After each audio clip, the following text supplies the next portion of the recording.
So what I wanted to do, just to build on what Neil was saying, was just to talk a little bit about our view of what impactful social innovation research looks like, and how we're trying to change a little bit how people think about research in this field. So when you think about academic research on social innovation or anything else, one of the features of that research, as Neil was saying, is that you have a bunch of people who are working in universities creating knowledge for one another. They're speaking to one another, and the number of people who are reading with, who are engaging with that work, is relatively small. And we wanted to think about a type of social innovation research that was moving away from this narrow focus on these academic conversations, and think about, well, what about work that is relevant, that's making a difference, that's starting to speak to the big social issues and problems and challenges that we face. And I guess, when a lot of people think about academic research, or research in universities, research in business schools, this is what they think. They think about people in ivory towers doing research that isn't necessarily very useful. And this was a quote that actually Neil and Michelle, an interview that Neil and Michelle were speaking to, gave during an interview. And it was a really disheartening quote. The fact that you had these researchers, all these researchers, going into organizations, and social innovation organizations giving up their time, giving up their knowledge, their energy, and nothing was coming back. Nothing was coming back. And that seemed to us to be highly problematic. We wanted to do something different. And so when we start to think about this problem of research about social innovation in universities, we were thinking, well, what are the potential solutions for this idea that academic researchers are speaking so much to one another and not necessarily engaging with real-world issues and problems? And as we thought about that, it seemed to us there are kind of a number of different approaches that we could think about. The first approach is a kind of action research approach. And this is where academic researchers go into organizations and they solve specific problems. So the research is not about around the research question that they have developed, rooted in academic knowledge. It's rooted in a problem that an organization wants to solve. And the really interesting thing about that is that this is where business school research started. This is where we came from. In fact, one of the most famous studies that was ever done was called the Hawthorne experiments. I don't know if people know about the Hawthorne experiments. It was conducted in the 1920s by a social psychologist called Elton Mayo. And he went in, and the problem that the organization wanted to solve was the effects of different levels of lighting on productivity. So he went in, and he started to vary the levels of light, look at the different levels of light that was, and how that influenced how fast workers were able to produce stuff. And what he found was it didn't matter what variation of light that he used, even when he went down to almost pitch black, the productivity increased. Why did that happen? It happened because he realized that people were being influenced by the very fact that they were being researched. And that sparked a whole wave of social scientific research on organizational culture and the softer side of management. What's interesting about that is that a lot of academic researchers don't actually have the knowledge or the skills necessarily to do that sort of stuff. They're more like me, who have done this stuff all their lives.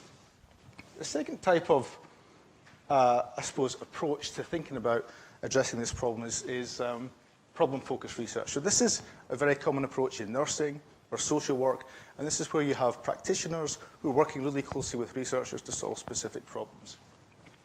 Then the third approach is practitioner-oriented research. And this is where you have practitioners who are going into organizations and are trained as researchers to solve specific problems. But one of the issues there is that often practitioner researchers don't necessarily have the skills or the capabilities in order to do that sort of work. And so what we wanted to do in this course was to train a group of researchers who were able to do that. But practitioner research of the sort that our students are doing on the MST in social innovation is not straightforward. It has a number of strengths. It allows the students to go into organizations as insiders and to address particular questions that are relevant to organizations. But at the same time, it's also a very challenging type of research because as insiders, students don't necessarily have the skills, they don't necessarily have the confidence to do this kind of work.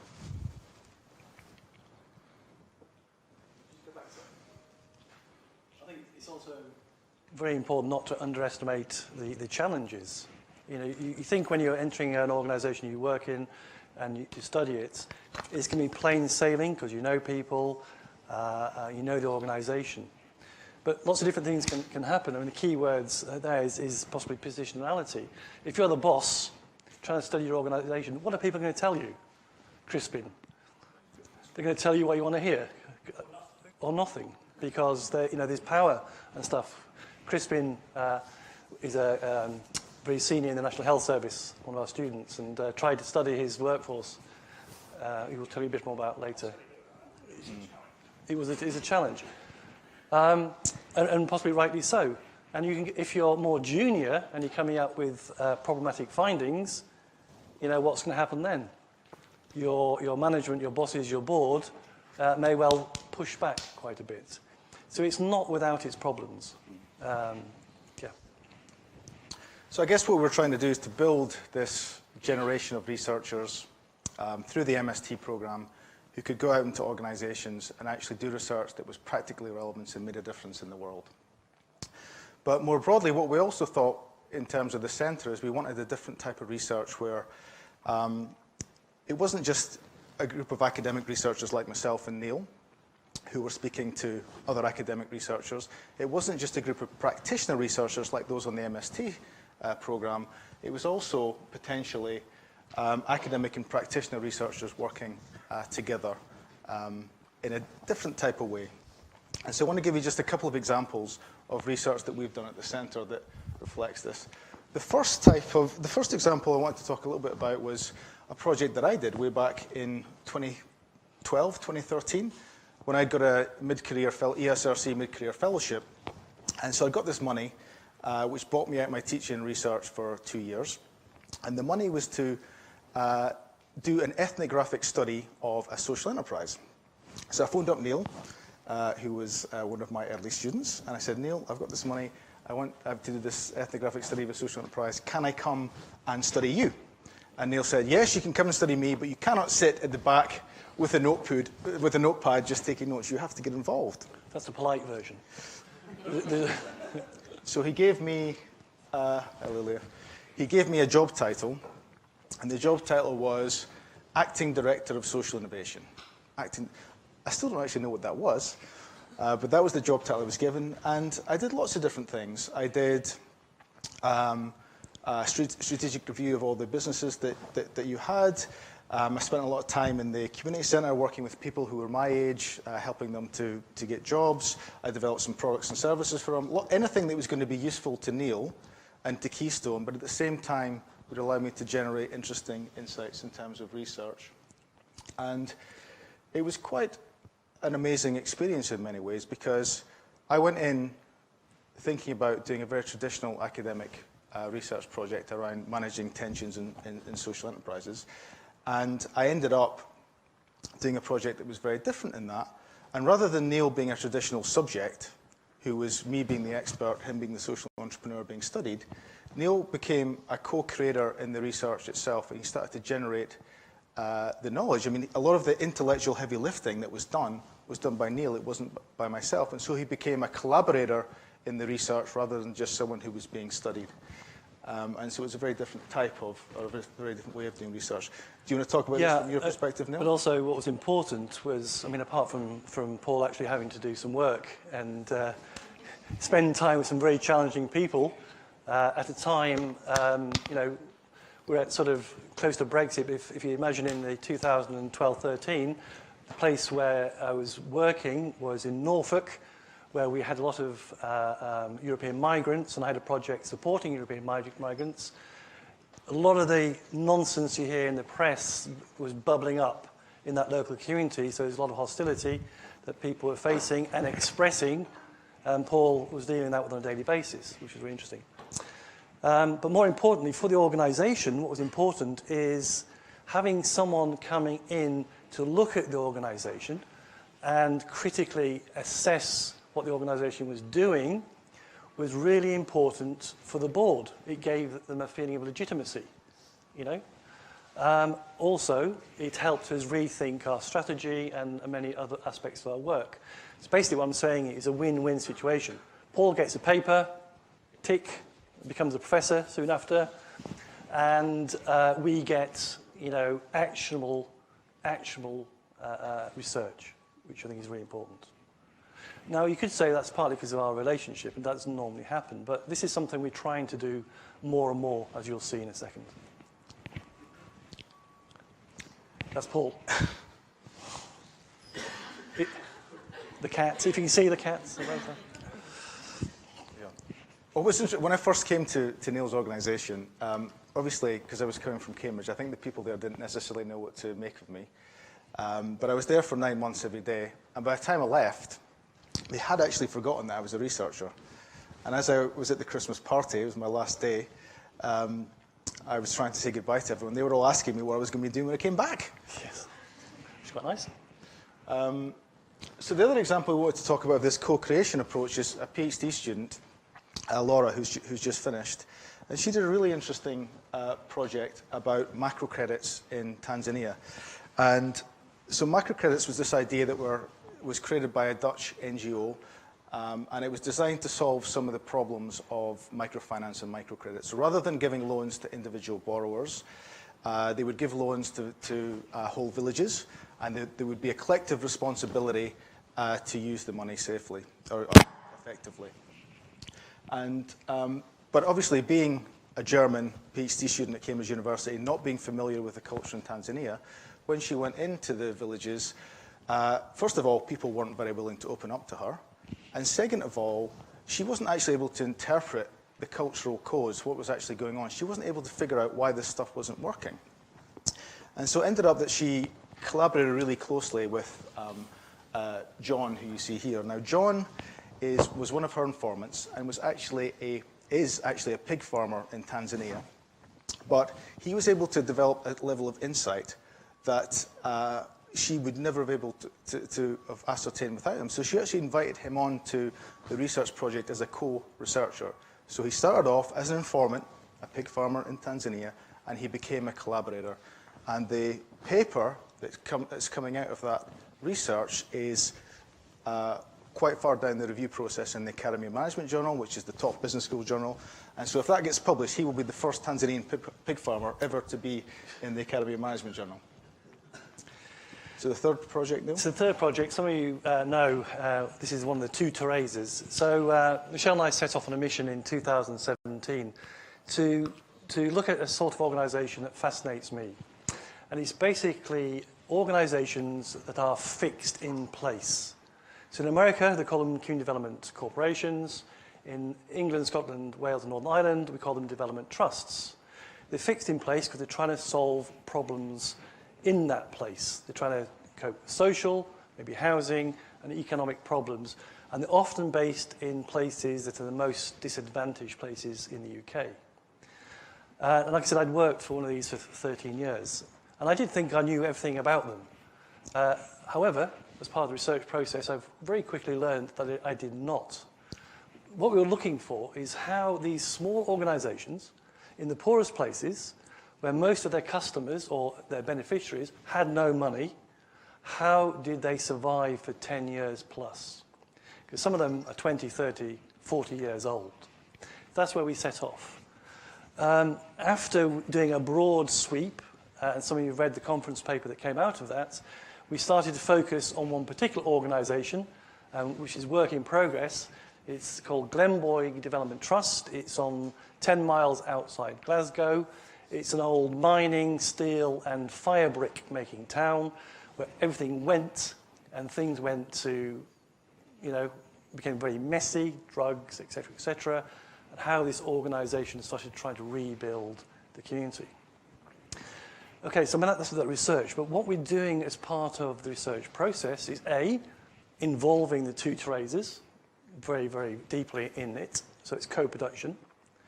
But two, we have, and we intend to keep going back to the broader movement in Scotland to help them with their work. For instance, Michelle and I went to the Development Trust Association Scotland conference, and Michelle's an artist, so we did a big display on what were their problems. And what was fascinating about that process is that all the things you'd expect, we have not enough money. People aren't listening to us, etc., etc. But as we were talking, what actually emerged from this process is the real problem they faced. There were aging organisations, okay? Their board members, their staff, their volunteers were of a certain generation, and there weren't young people coming through. So we started thinking, well, why? And basically, I think part of the answer is that young people, in Scotland and in England as well, are not trained anymore to organise. Once upon a time, there were youth clubs, there were trade unions, there were different spheres where young people, could be trained to organise. Working young people, all gone. It's a real problem. So we're trying to work on a project with Scottish organisations to tackle that. So that's a real example. The next one, that is Newfoundland, which is Canada. I didn't know this until I went. Newfoundland at the moment is under about 9 feet of snow. There's a blizzard, I've noticed. So this is a tiny little place. So who's been to Newfoundland? Anyone been to Newfoundland? It's cold, it's windy, and it's basically a rock with trees that go that way and lots of harbours. Now, Newfoundland was a cod fishery, the Grand Banks. Newfoundland, bizarrely, in my opinion, was part of the genesis of global capitalism. Why? Cod, food, cod to the plantations, slavery, sugar, back to Newfoundland. That food source, salted cod, was a major driver in driving early capitalism in the 18th and 19th century. However, in the 1990s, cod started to disappear, overfishing. So all these communities around Newfoundland were suddenly bereft of work, and again, you had cultural and economic collapse. So this project is working with these two people. What's the name? Mental blank. The organisation is called Fishing for Success. Two people who run it, Leo and, remind me, you've gone blank as well. Never mind. They'll come back to me in a second. So they set up a social enterprise in this tiny, tiny place called Fishing for Success. And what they want to do is to teach young people about traditional fishing techniques. They involve women, because women weren't allowed on boats for a long, long time. They're creating social enterprises like from boat to bowl, so using the fish to create food. And it's a tiny organisation, but it's a fascinating insight to many organisations across the world who are trying to do similar sort of things. So this project is in part led by them, working with colleagues from Moreland University and ourselves. And the idea is it will inform small organisations across the world, but also people working in the many rural extremes across the world as well. So it's co-production again, but it also involves art, it will involve music, and sessions like... This is Professor Tracey learning how to... Sorry, any vegetarians, I apologise at this moment. This is Professor Tracey learning how to gut cod and take out cod tongues. Cod tongues are a delicacy in Newfoundland. Followed by Professor Tracey looking very puzzled because he's about to paint a squid. Basically, we made squid paintings. So this was an event building from the research where people from across Newfoundland, activists came to learn from each other, to do the sort of stuff this social enterprise does, like this, but also to puzzle out the problems their community faces. One of the fascinating things is a slight tangent that we talked about at this conference, or they talked about. They asked the question, what will we look like in 2050? So all the things you'd expect. Well, there's going to be maybe less work, less fish, there's going to be global climate change. And then someone said, well, actually, you know what's also going to happen? We're going to get more migrants. Newfoundland is the sort of place which actually will be livable in by that point. We may have more people, newcomers, coming to Canada and Newfoundland, which I thought was quite an interesting insight. Kimberly. That's Kimberly, thank you. Kimberly Oren. God, we'll get there in the end. That's age for you. So Kimberly Oren. Okay. So those 4 examples are tentative. We're not saying we have the right answers. Are a tentative approach to A, involve people who are being researched, so become active rather than passive, because just interviewing people is quite passive, really. And there are actionable outcomes that make a difference to the organisation and the communities they're working in. And that's the sort of work that we really like doing. And we're really lucky that we can do that in this centre. So I guess one question is, if we think about this new generation of practitioner researchers, and we also think about this new type of co-production where academics and practitioners are going to work together, structurally, what might that look like in the future? What type of organizational form or organizational structures might this take? And I think there's a lot of debate about this within the social innovation community. I mean, one structure, one set of ideas that's being put forward is these big social science research parks, like the one they have in Cardiff, which is being built right now. And this is where you have these huge buildings that bring together social scientists from all different disciplines, practitioners from all different disciplines, and there they are in one building working together, solving real-world problems. And that's one approach that's being talked about, is how you can generate this type of co-production. I think the problem with that is, I mean, that looks like a beautiful, shiny building that's being built right now, but it's obviously a very far way away from any type of poverty or inequality or all the different issues and problems that social innovation researchers are trying to solve. You've been to Cardiff? Well, it's quite a nice city. The other sort of competing approach is the idea that rather than building shiny new buildings or coming together in business schools like this, that we develop field-based structures where teams of researchers are actually based inside communities, working alongside practitioners and community members to build research and new knowledge.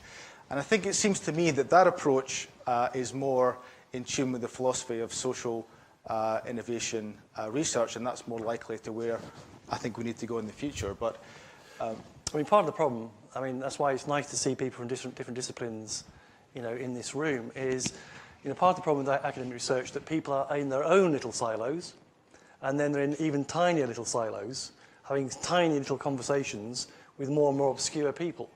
You know, I mean, business schools included.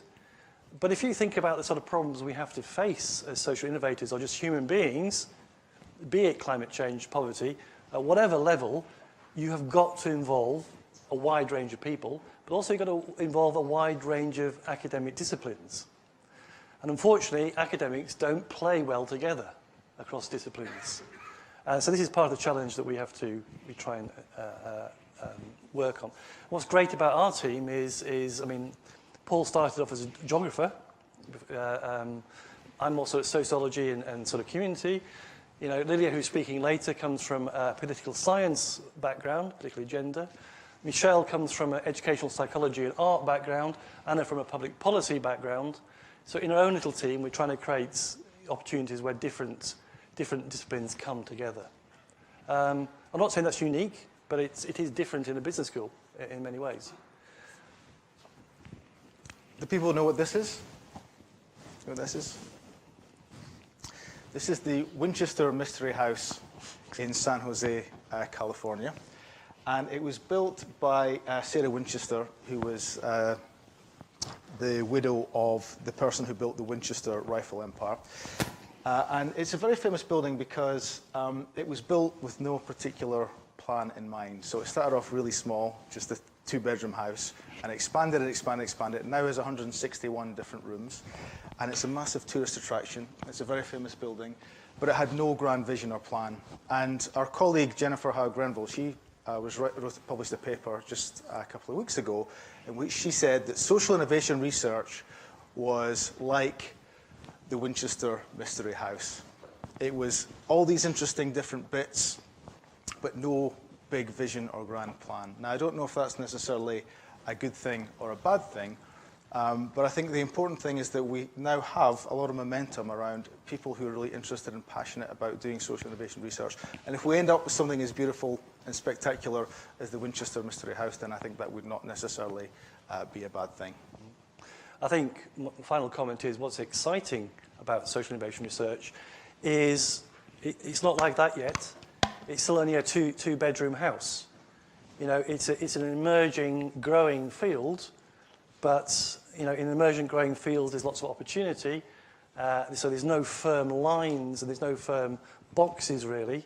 It gives opportunity for lots of voices to be heard and people like yourselves to do some very interesting stuff. And that's the spirit of what we try to do here. Okay, so we have a little bit of time. Hi. For a couple of questions. Yes? And we've got a Chucky mic. We have a Chucky mic. So if you've got a glass near you, just be careful if you get the mic, because it could end up in water in your lap. Yeah. Okay, so if you've got any question, Michelle will chuck the mic at you. Any questions? John.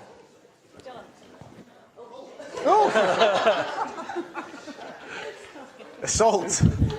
I haven't really got a question, just wanted to see how far you could throw it. You haven't really touched on the relationship between social kind of innovation and making money. Yeah. So, of course, social innovation is very valuable at the moment. We see lots of businesses springing up. I'd be interested to understand a bit more about that relationship and how you try and incorporate the kind of programs that you do into that area. Yes, so this funny enough, we were just talking about this in MBA class this week about social value and economic value. Obviously, when you're talking or teaching social enterprise, that is very, very important. Most of my work when I was at Keystone as chief executive was trying to balance being nice to people, being nice to the planet and making a profit, which frankly is bloody hard to do. So those issues do come in. Social innovation is not purely about linking, business and social innovation. That's only one part of it.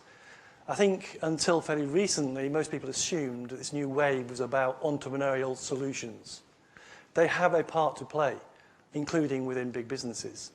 But I think, you also need to consider other aspects like social movements and more traditional forms of, trying to do good well. But in this place, those sort of issues are front and center of what we talk about. Yeah. I think in the course in general, one of the things that we try and emphasize is that any type of organization can engage in social innovation. Could be a for-profit, could be a non-profit.